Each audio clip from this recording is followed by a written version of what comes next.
I'm Al McFarlane. Welcome to the conversation with Al McFarlane. Today is Friday, November 18th, 2022. It's been a heck of a week, a great week, a wonderful week. I've been busy, and I love it that way. I'm glad to report out to you that I'm encouraged, lifted by the results of the election in Minnesota in particular, and not discouraged by what's happened on the national front, certainly not discouraged about what's happening around the world, though I recognize that challenges exist everywhere.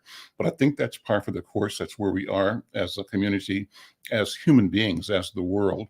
And I claim it and declare my excitement and my intent to walk into every moment with enthusiasm, with joy, and with expectation that each step presents this idea that the best is yet to come.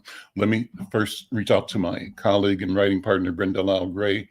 Brenda joins me every day from the mountains of New Mexico. Brenda, how you doing, my friend? I'm fine. How are you? I am well, and Friday we call this the Healing Circle. We'll be joined momentarily by Dr. Bravada, Garrett-Akinsanya. But let me take a minute, Brenda, to talk about why I'm saying I'm so excited. This past Saturday, I was honored to be the keynote speaker at a project called the Sankofa series, put on by an organization locally called In Black Ink. And I want to connect you with them because they might be one of the tools and resources that you can use for your publishing ventures. You've got several books children's books that are in progress, and I think they'd be a perfect match for you. You've met one of the principals before. Oh, love her. Yeah. So the exciting thing about the books is that I'm helping a young man, 33 years old. That's amazing. He's my writing partner, and he is just a super young man. And so this isn't all about me. It's about helping a young person.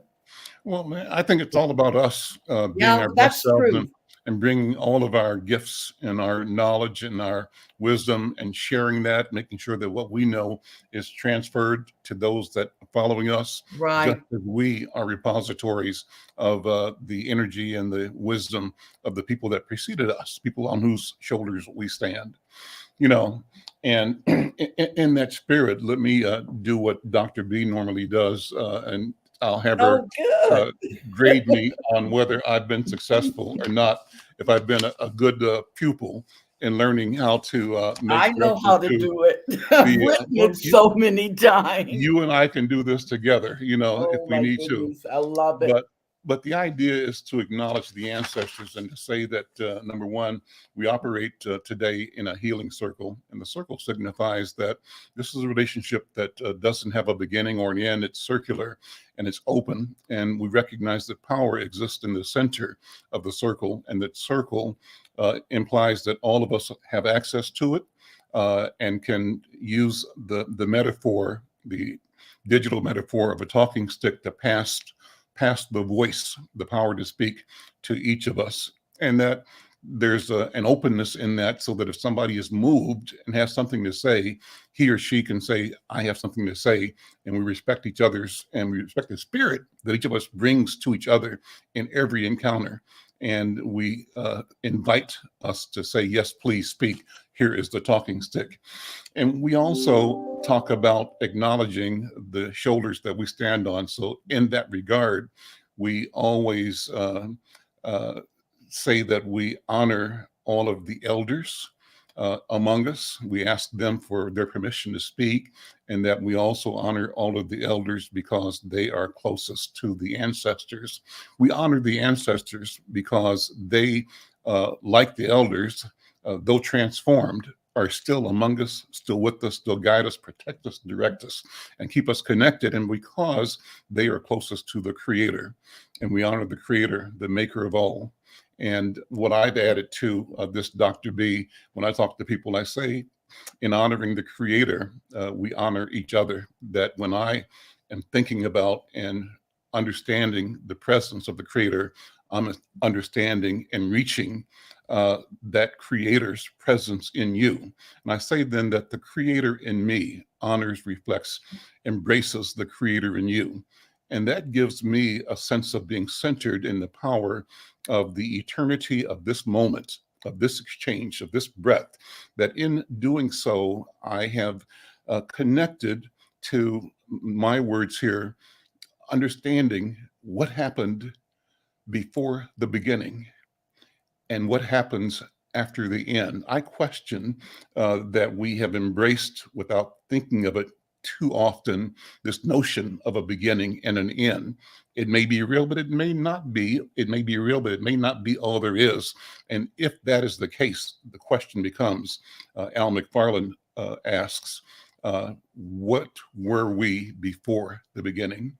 Who were we? Wow. And what will we be after the end? And I claim the ability to know, experience, and stand in that eternity, because that framing really focuses on the urgency of now, of this particular moment, this particular breath, and the eternity involved, evolving out of every second of our existence. So we also talk about paying attention to and honoring the people on whose land we stand.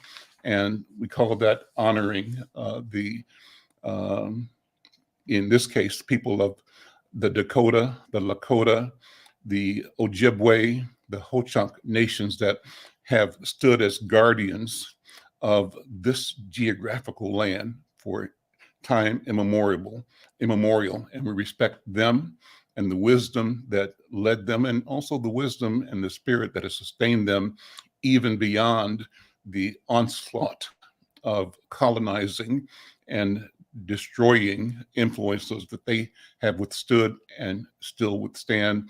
We honor their spirit, their work, their presence, and we expect that none of it is in vain, that the Creator's plan is for the continued reconnecting, restoration, remembering of all of our humanity. So with that, I say welcome to the conversation.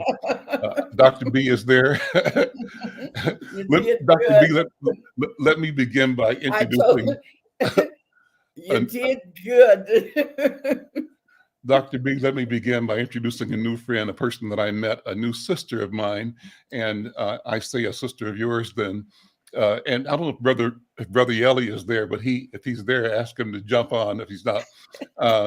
Sister Peju, I met her this past Saturday at the presentation, and she introduced herself as a Yoruba sister and lifted my spirit just in embracing me as a brother. And I have her business card, and her work is called, she's a social scientist, a conflict practitioner, and her LinkedIn address is Respect Doula. So there's a lot. I said, well, you are perfect for the healing circle and everything else as well, but you got to come. So let me start by introducing her. Bring both Dr. B is here, bring Peju in. And sister, please introduce yourself and your work. Oh, wow. I'm passing the talking stick to you. There you go. And I am taking the talking stick. I'm so glad that I have a few here. So I'm taking one that is shaped like a heart, because I am just in awe. You know, it's, thank you. Brother Al, I'm coming out of one thing and I see your message and I'm like, and then I'm like, I don't think I have time, but I need to see him because, you know, Dr. Garrett-Akinsanya, I mean, I'm coming to you. Because you've done so much good work that I've been wanting to connect, especially the work you did back in the early 2000s with the Council on Crime and Justice. Yeah. And Sister Brenda, I mean, it's nice to be on. But you know, Brother Al, I have your hat here. Thanksgiving, we'll be getting that to you. My name is Peju. Thank you for that warm welcome, Brother Al. I have a background in mediation, respect, was respect in mediation, a confluence of restorative justice and international relations theories was my doctoral work that I did in Germany at the University of Freiburg and the Max Planck Institute, and fortunately was also able to have funding through the Harvard program on negotiation here in the US as well. But my roots are here in Minnesota, born in here in Minneapolis. Parents got married in Zion Baptist Church, but also, Zion Baptist Church. And my dad talked about that a lot. And fortunately, my dad had the foresight and wanted his children to grow up in Lagos, Nigeria. So we also got that. We were born here and then taken back and have best of both worlds, one might say. And then we all were forced in a good way to go to the University of Minnesota. So that's where a lot of my educational roots are anchored in that way. So it was a joy. I was over at Golden Time yesterday, Brother Allen. I was showing your picture to our picture to Miss Stephanie, and I was like, oh, so. Well, that was such a wonderful event last Saturday, and I feel like just I'm excited and blessed and energized by the young people in particular, but everybody else I met, like meeting you, Peju, and I knew that it's like I've known you forever, but I still need to get to know you, and that's what we're doing now. And I love the fact that you say that you were born here, but parents, mom and dad, took you back home to Nigeria, so you have both the best of both worlds. And I'd love you to focus on what that meant for you growing up, how much time you spent here and how much time you spent there in Lagos, and how do you frame the world today? What do you see? I asked the question from my experience as the son of a Cuban, son of a Jamaican who came here. I didn't get a chance to go to Jamaica till I was maybe 20 years old the first time, but I've gone back regularly since that time. And since that time, I've traveled to Ghana and Uganda, Europe a few times, Caribbean a lot. But what is common is that our people are the same all over the planet. That's what I know. But Peju, what do you think? And I know you have to leave. When you have to leave, say, Al, I got to go. And that's cool. Talk as long as you want to. I got to leave, but I also know where to find you guys. I agree. I can't disagree because I think even the four of us that are on here, we have such a wealth of lived wisdom, not just on the Minnesota soil here. And it's not even just Minnesota, like I remember talking to a friend who is Lakota, right? And I was like, what are the indigenous First Nations people's names for Minnesota? And they're like, it's Minneota, and I'm like, okay, so it's that. But even just thinking about the roots of how it's so similar when we meet, depending on what continent, what soil we are on, we often are connected because of our kinship. So when you were sharing and you said you did your ancestry and you said Port Harcourt and those different, you feel that viscerally as well, right? And then my friend who, is Lakota, but the soil is here. Every time I've even been in different places, I've always thought to myself, this might be a little bit morbid. I'm like, no matter where I've been, Croatia, Slovenia, different parts on the Nigerian border of Togo, my mom actually is Nigerian, but went to school in University of Togo, Lomé, so I was able to speak French.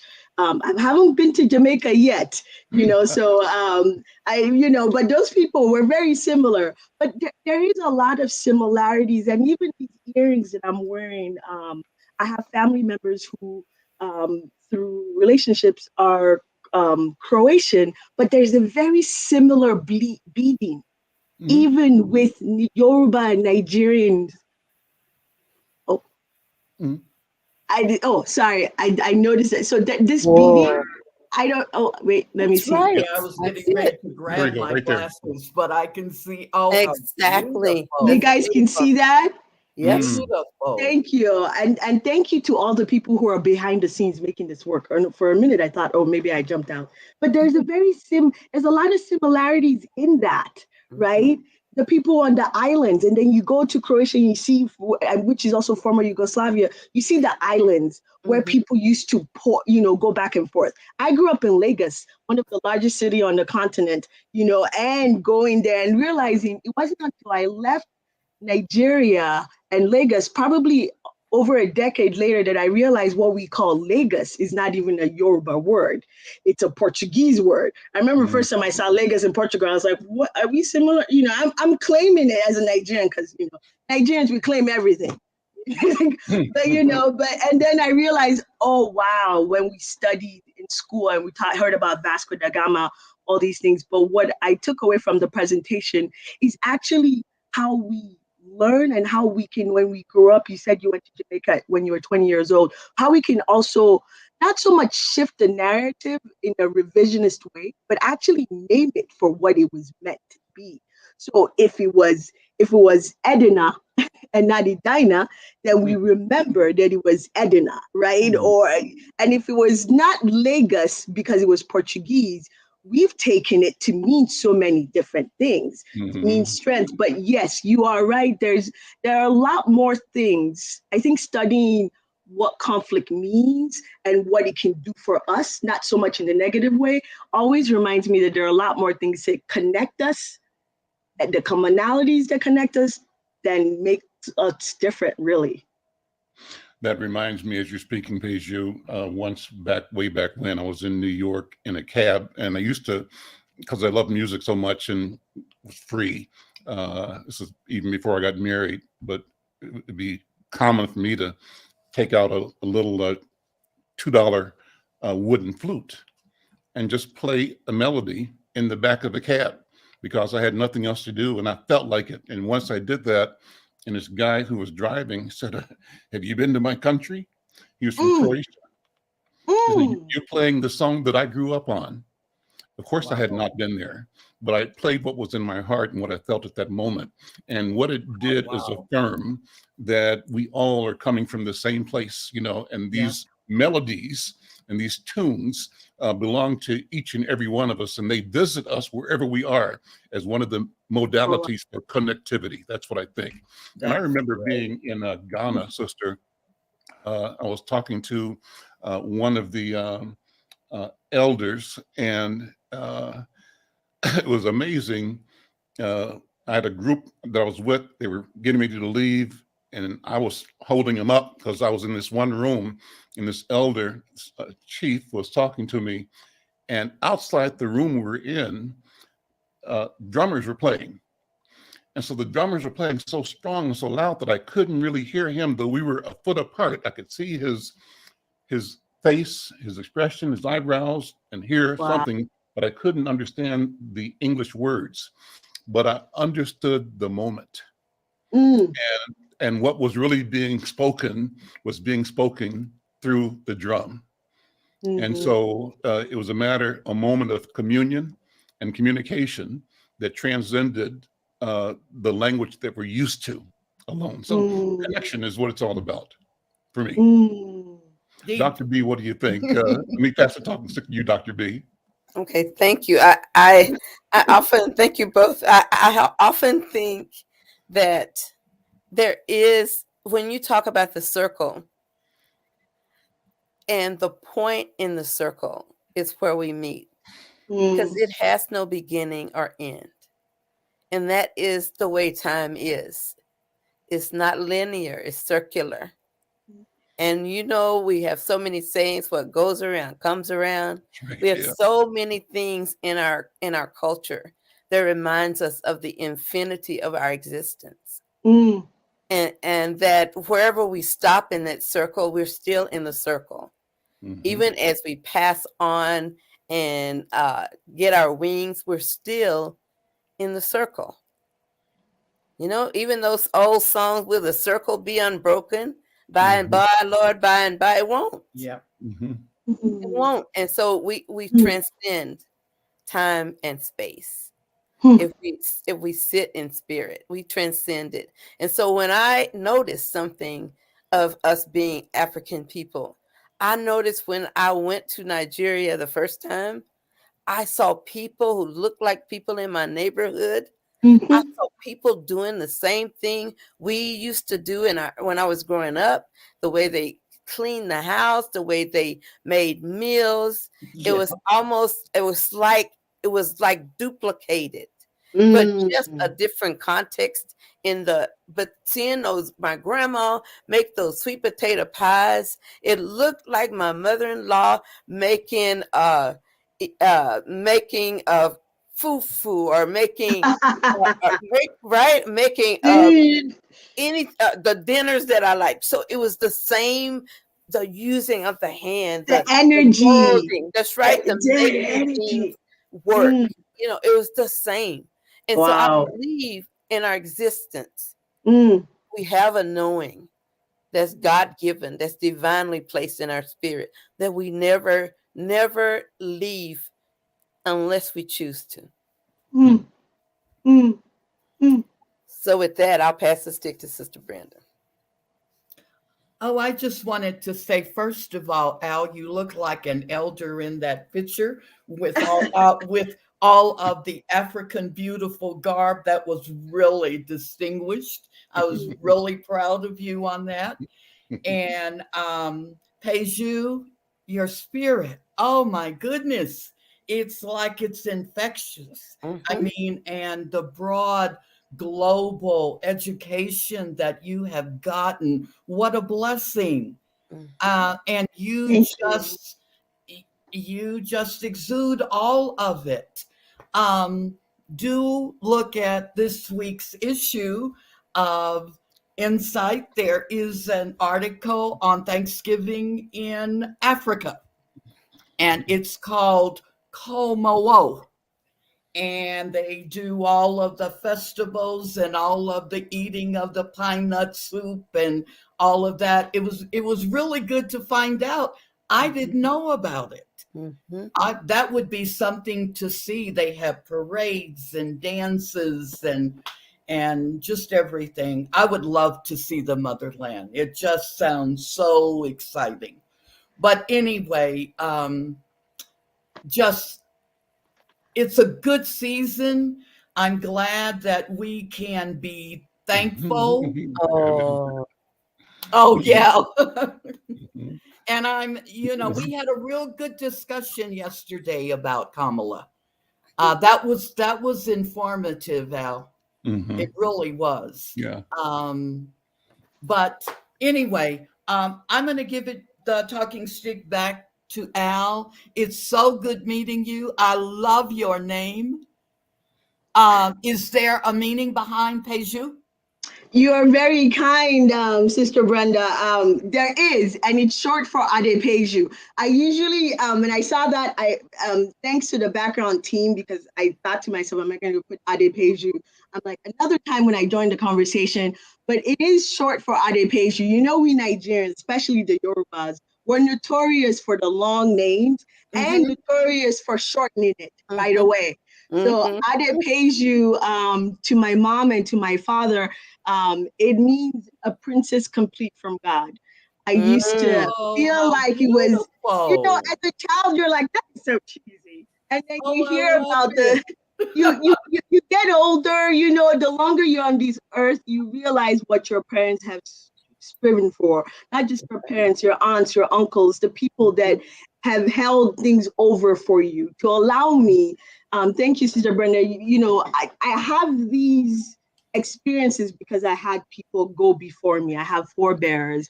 So now I am grateful to be seen and be donned with a princess and, royalty. But it's gifted, right? It's gifted. And anytime one goes through challenges that we all do, when we talk about healing, Dr. B, you talk about that, unless we choose to. And even in those times where we're striving and the work that you do and the work that Sister Brenda, Brother Al, you guys do each time, I always like to pick up my insight at Golden Time and just sit with it for a while. It's tough, especially to just think through, I have a choice not to leave or to keep going. But yes, so my name does mean a princess complete from God. I didn't always like it. I love it. I used to go by Ade for a minute, and now I'm just Peju. So Peju, you should know that Al and I grew up together. We were kindergartners. So we've been friends for 70 years. I love And when it. you talk about your parents, we had some. We had some of the best, and they had our backs. God first, and they were there. So I know exactly what you're talking about. And I think of my mother often. I wished I had listened a little bit. But anyway, I learned lessons, and I still have them at 75. But yeah, Al and I turned 75 this year. And so it was like, okay, thank you for the blessing. And I also wanted to mention one other thing when you talked about the Lakota. There was a TV program. It'll come back on in February, and it's called Alaskan Daily, and it's about the missing Indigenous women. And it is a newspaper that investigates, and Hilary Swank, Oscar winner or whatever, plays the key reporter, and they have been exploring some of these missing women. And I was just so pleased. And I thought of the lieutenant governor. I hope she saw some of the episodes because she's so into this. And we've always been so proud of her work. I don't live in Minneapolis, but I have been writing so much about it. And the lady down in the corner was one of my subjects. I have written quite a bit about Dr. B. She's just fabulous. And but this program was really interesting, and I just got caught into it because I knew that every Friday we talk about that stolen land. And so they were exploring, looking for this girl's body. And I'm just so glad that the attention has been brought to it finally on TV. I love that you said that, Sister Brenda, because we have our weekly jazz sessions through the collaborative. So we have the Minnesota Cooperative Conflict Collaborative on Tuesdays. We say, "Come when you can, leave when you must," and it came out during the lockdown. 3:30 to 5 p.m. We might be changing it because those were lockdown hours, right? But about 2 or 3 weeks ago, we talked about that. I'm a fan of Hilary Swank. I am too. And she's done good work, and she picks things that you can tell she wants people to listen to. However, one of the things that we wrestled with, and just like the presentation that Brother Al did last weekend, is how are the stories being told? And regardless of, we're grateful for the platform. However, does the story and the narrative belonging to others? Really, the focus is missing and murdered women. And now there is fortunately missing and murdered Black women as well that is following suit. But does the focus need to be told from a white-bodied female of the white color? That's the thought, Paige. So that was the challenge. However, like you, I'm grateful, right? Yeah. I'm grateful that a national network is doing that. We were just wrestling with, we hope this can build on, right? Because there was a scene in there. I haven't had time to watch it. I'm shifting it for later, where Hilary Swank's character was like, "I'm going to break the story." And then the other character was like, "You mean we?" Like, this is not about you. Because she was Native and she knew the story. Exactly. Well, she also, she grew up in that, right? She grew up in that, but there needs to be a humility of, even for myself, coming in and saying, "I'm going to do X, Y, Z," as opposed to, "May I come alongside you and do this work and not shine?" Because no matter what, I'm going to look at a position from an American, a Nigerian, and whatever else point of view, as opposed to what Indigenous people are thinking and saying this is the important thing. That's right. But last night, Peju, they came together side by side. That's all I will say. They did come together. I'm just happy that they're talking about it. I agree with you. I really am. Totally. I am so grateful. And Yeah. it's the thing that it says a lot for Hilary Swank to come back, first of all, to come to TV, and that she chooses this project. So I can only imagine how she's pushed it to make sure that this came forward, right? I don't think she's ever been on TV before. This is like her first TV. What, Freedom Riders was a movie, right? Yeah, I believe so. It was a movie. Yeah. Okay. Big screen. Well, anyway, I'm just enjoying it.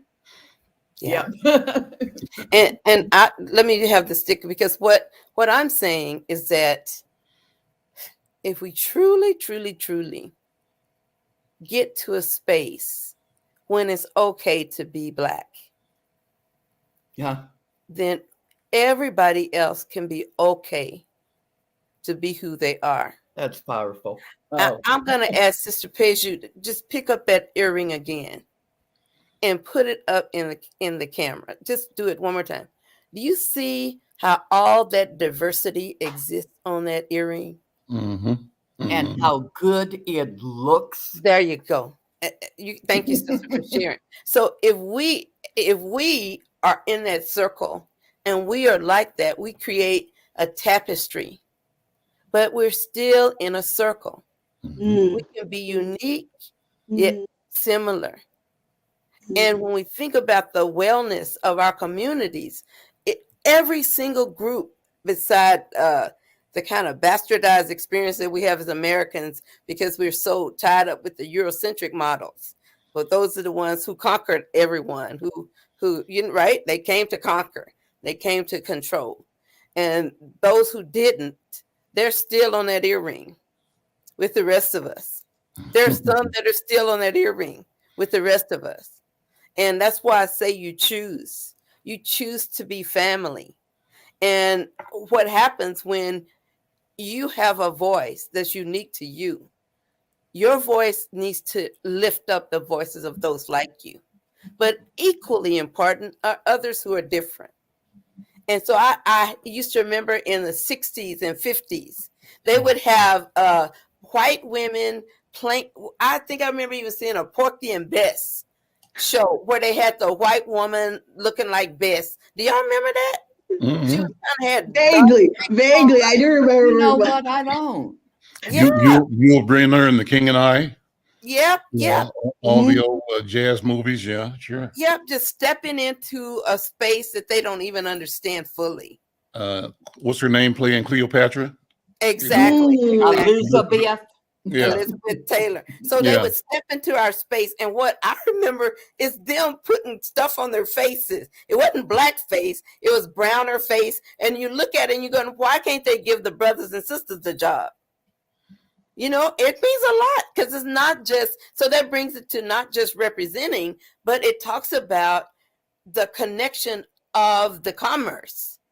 It's connection of the currency, that we earn the right to have currency that is lovingly shared in our communities, instead of being exploited by people who, quote unquote, Brother Al says, people who are making fortunes off of our misery and not delivering wellness or healing. That's what made me start the African American Child Wellness Institute. It's my pure righteous anger that white people were serving our community very poorly.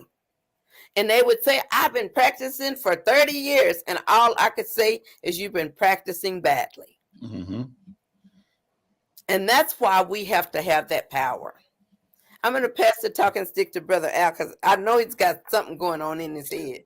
No, I'm just listening and loving what I'm listening to. And I love it. I want to keep hearing from Sister Peju, Yep. and whatever else you want to say, Sister. You know, I'm interested in your whole study, your approach to conflict resolution. And you said something in introducing it, because the immediate thought of conflict is negative, but you said not always negative. That's right. It's not, and you know, Interesting. Talk about that. It's not. And one of the things, you know, Dr. B, when you mentioned that, it made me think of how we're so grateful for on the continent, Wale Soyinka, right? The first Nobel laureate, the African and also Nigerian, and Chinua Achebe. More than Wole Soyinka's books, it's impressive to me to come back to the US and see that people know about Things Fall Apart, That's right? And then man of the Center people, 'cause cannot he hold. was. That's right. and I won't lie, Things Fall Apart was thick. I was like, that's a lot. And Yeah. and it's also because I'm not Igbo, right? But there was so much. You learn, and you learn in different parts. And when you talk about coming into a space where you really don't know much about, you can't do it justice, is really what the problem is, Yeah. right? The challenge is. So it was good to have someone like Chinua Achebe write about the Igbo people. A Yoruba person couldn't have written that for sure. Mm-hmm. And definitely not someone who's not even from that country or region, because countries are, that's just arcane in any way. Really, Nigeria really means the area around the Niger River. Doesn't really mean anything. But yes, conflict. When I came back home in 2018, Brother Al, I was looking around, to a certain extent, you look at Minnesota as home and you think to yourself, we still have a lot of challenges. And I think I saw a billboard that all of you have probably seen that said Minnesota ranks last in the country, in the nation. And I was in the nation when educating students. And I was like, that's not possible. My brothers and I are pretty well educated. But then, students of color. And I think that gave me pause. And I was literally driving and I was just like, whoa, I shouldn't slow down. And it was by Ceresi Foundation or something like that. And I had to look for it and see if it was real. It comes back to like, is conflict, what are experiences? Sometimes they may be positive or negative, but they're not universal across the board, right?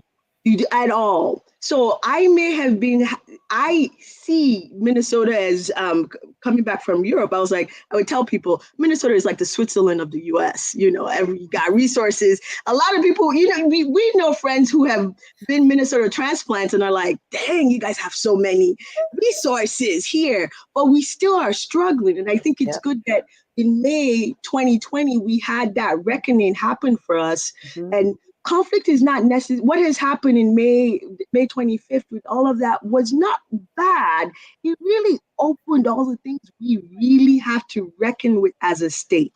We are the North Star board. There are things, and Dr. B, you're talking about healing. You've been doing this work for over 2 decades. I know that because one of my mentors, Michael Tonry, was, on the criminology aspect and stuff, has been saying the same things too. Like, why are we not investing? So I think of like conflict for whatever reason, depending on the family we come from, we sometimes, even in my family, people will come in and it's like, you guys are always arguing.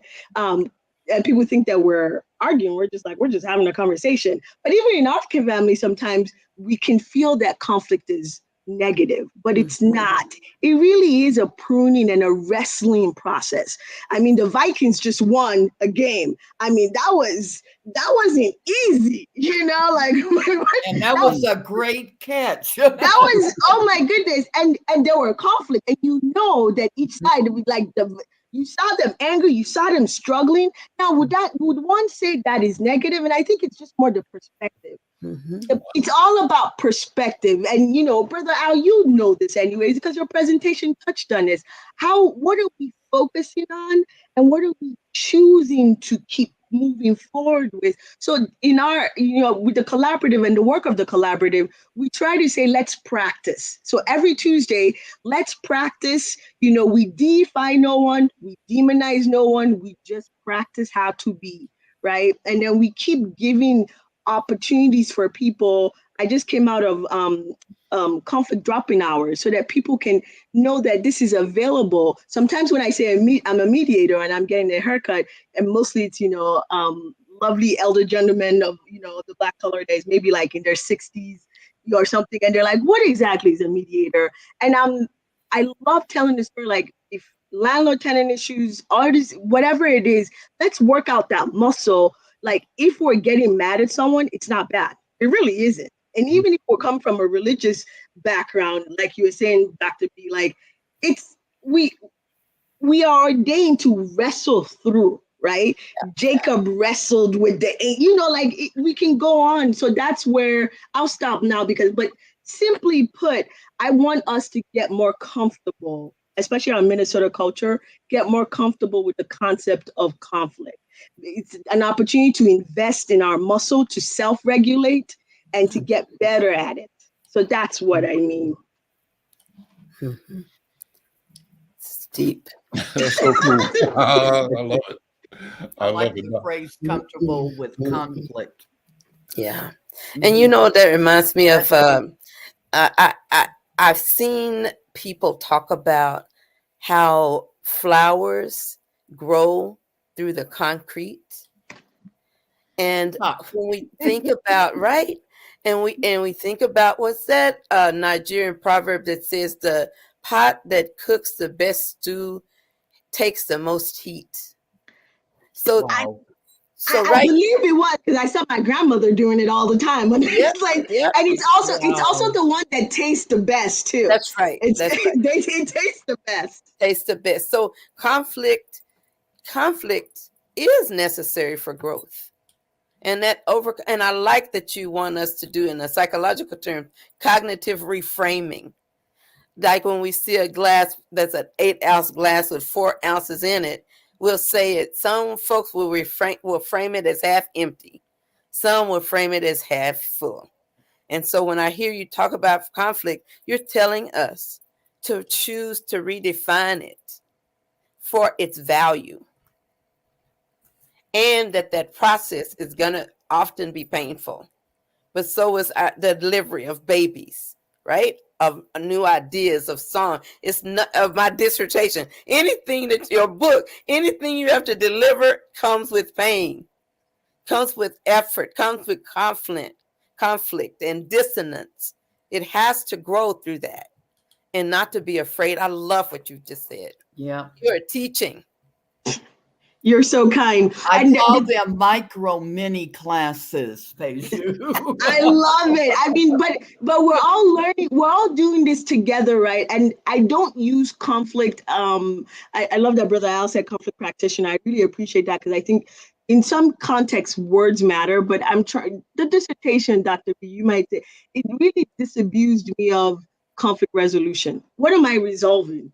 You know, it's arrogant of me to come in. So I try to say with people that we work with, you say, I can't resolve anything for you. I can mitigate, prevent, do some Aikido or something, pray over you, sit, listen.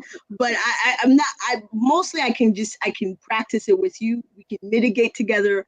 But this idea of conflict resolution, resolving it really isn't. It's always going to be there. And it goes back again, Brother Al, as you're saying, it's more in that way of like, is it negative? It's not really at all. I think it's just more that sometimes the part that we focused on too much, it is painful sometimes, not always. But like Dr. B was reminding us, I mean, we love birth. Childbirth of anything, or the birth of any idea. And Sister Brenda, you said the micro. It's usually in that micro aspect that is usually that we're enjoying, but sometimes it's also difficult. But I think as a community, we really need to be investing more in resources to help us manage either the micro, the meta, or the meso, or the macro versions of conflict. I think those continue to invest over time, and we'll be able to see the benefits of it. And it needs to be transferred into the classroom, where the teachers understand that there is a positive aspect to conflict. They use this former educator, Peju. So, and I've always asked, did you ever sit and ask the young man why he got into a fight? Did you ask what happened to him? It's like, let's suspend them for 5 days so they can sit and play video games, but they didn't work out the conflict and the why. And so it just exacerbated, out on the playground or in the cafeteria, but they never set these kids down and said, well, why don't you like him? Well, what did he do? I mean, of course, you got the guru with Dr. B, you know, but everybody doesn't get a chance to Everybody come to doesn't her, get, you know, her and you're, and expertise. well, I even think about you, Sister Brenda. Did we even equip you with those resources on a regular? I have friends. I mean, all of you educators, because that's it's not just 7 hours you're with the young children, and we all know young children are a lot, right? Like, I mean, you should have seen me when I was a kid. I was just, anyways, compulsive liar, impulsive. I'm grateful for my parents. Discipline is a thing, you know, but and I think parents saw that during lockdown. They're like, who is this child that is mine? Give him back to the teachers, to the educators, right?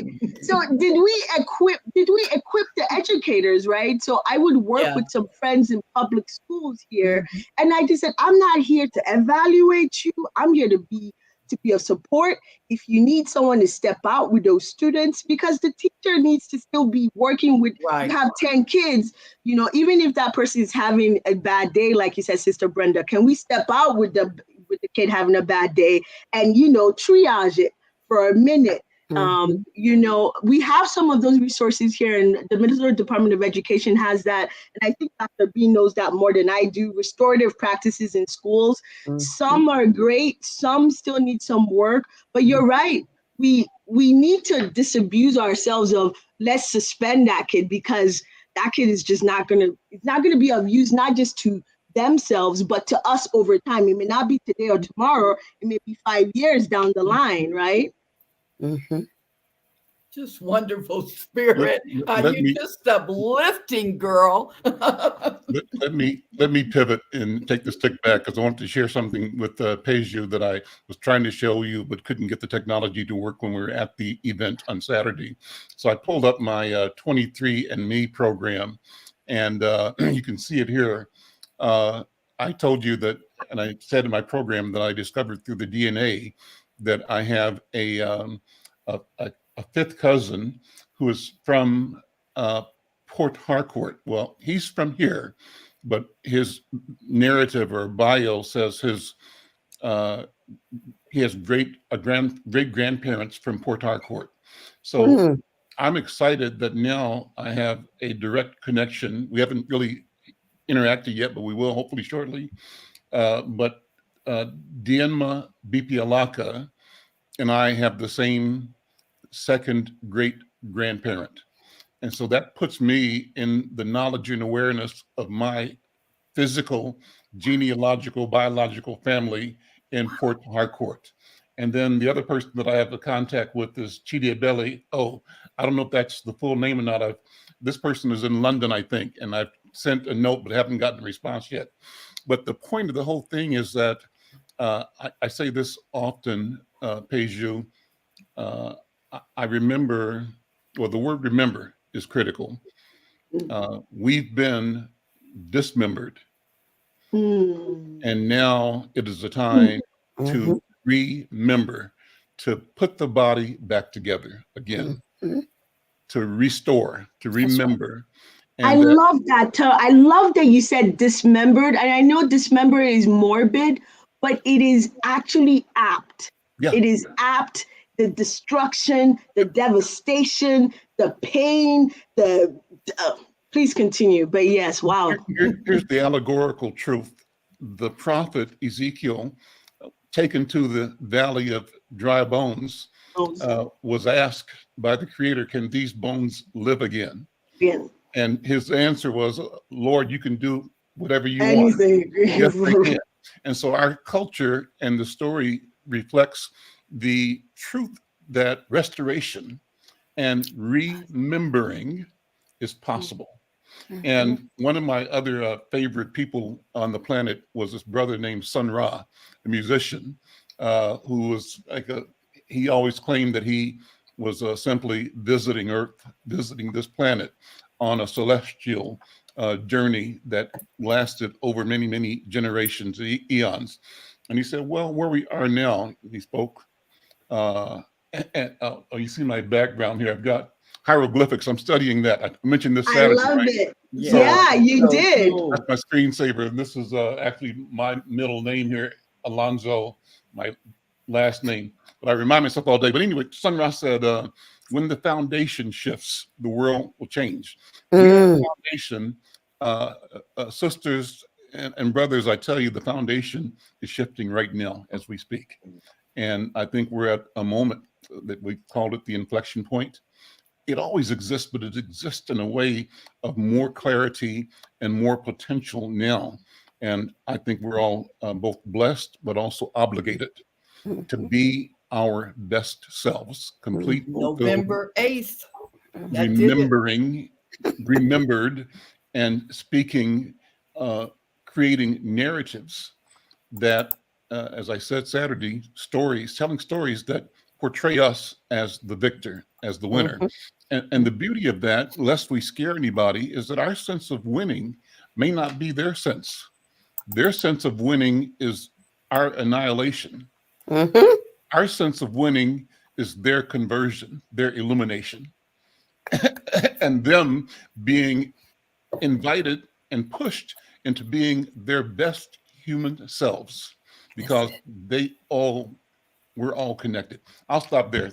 Peju, thank you so much. I love that. Thank you so much. I was saying, when, at the program on negotiation, they always tell us win, win, win, win, win. And, but the thing is also in the process of any sort of third party facilitation, mediation, arbitration, circle processing, it is that movement from that which could destroy all of us, right?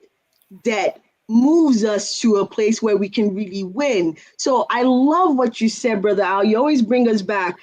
Our sense of winning could be infectious and say it is the best of all of us, especially since we started, when I jumped in, we were talking about kinship, right? It doesn't, your annihilation, my annihilation is going to affect you. You just don't know it, right? You just don't know it. So really, like, we should all be working towards this so that you can be better for it, right? So thank you. Yeah. Well, we're out of time almost. We got 3 or 4 more minutes. So I've kept you past when you were going to be here, but I want to invite you to come back. I couldn't. I loved it. You guys are amazing. That's why I should just, I messaged someone. I was like, I'm popping in the best of the virtual world. So I'm going to pop out. Okay. I'll be in touch. All right. Thank you so much for joining us. Take care. Dr. B, what you think? I think she's a wonderful gift.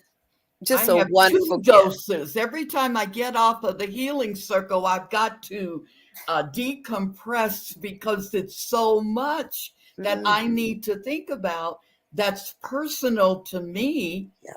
But she was just wonderful. Oh, my goodness. I loved it. And she brought so much light to the space, just her wisdom and her depth of understanding.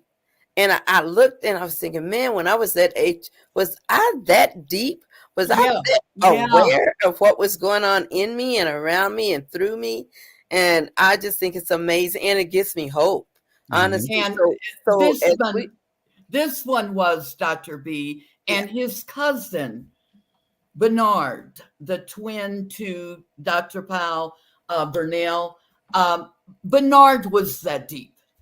I mean, he was so beyond his time. We lost him too early, but he was that deep. You'd sit down and you'd have a conversation with him similar to Beishu. And I would say, where did you get that from? Where did that thought come from? I mean, my master's was in African American studies. I'd never heard of some of the things that he came up with. And of course, everything that I've learned from Al, being on the conversations and writing the articles, it's been like, I told Sean Lewis, I said, I got another degree. I really did. But this young lady was exceptional. She really was. Boy, you pulled that one. Yeah. And I think we both have gotten our degrees from the McFarlane Institute of Isn't it? Truth-Telling. Isn't it? The McFarlane, I call We got them, our own he calls MIT. them the McFarlism. Institute of Truth-Telling. That's what it is. Oh my goodness. I That's go to amazing. write and it's like, well, do I write on the subject or everything that he just said that Yeah. was philosophical that could help other people? Yeah. Yep. Yeah. But yeah, she was good. So I think if we talk about what we're thankful for today, I'm thankful for this circle and the connection that it symbolizes. And I'll carry it in my heart. It's been great. Yeah. Same here. I'm thankful for being with you and for discovering how we can and should and are together, how we can be and should be and are together, and for the chance to demonstrate, to reflect that, to model it. And the principle is that we really can and should be with each other all across the planet and across time. That the distance is an illusion, the time is an illusion, but they're real, but they're also an illusion. And the objective has to be what we mean to each other and how we interact and how we relate and how we can build together and how we can, in examining our feelings, our thoughts, our work, keep with intention discovering and innovating, right? And then as we make discoveries and as we innovate, we keep sharing and bring other people into the process of innovation and of sharing, and guiding, undergirding all of it has to be a sense of balance and a sense of justice. So Dr. B, I'm going to pass the talking stick back to you to close the meeting out. Well, I thank you for that. I received the stick. And I say once again that all of us have space in that circle. All of us are healing in our own truths. And the fact that we have been given the gifts from our Creator to extend the work of the Creator into the world by technology, by our spirits, by our words, that we say ashe to the ancestors and to the Creator for giving this gift to us, this beautiful gift of circle and a friendship of love. And may everybody enjoy remembering that. Hear me say, remembering that. There we go. There we go. And I'll All see you all next time on the Healing Circle. We'll see Happy you next time. Thanksgiving to everyone. Have a good holiday. Yeah. Thank you. Thank you. We'll see you next time. Take care.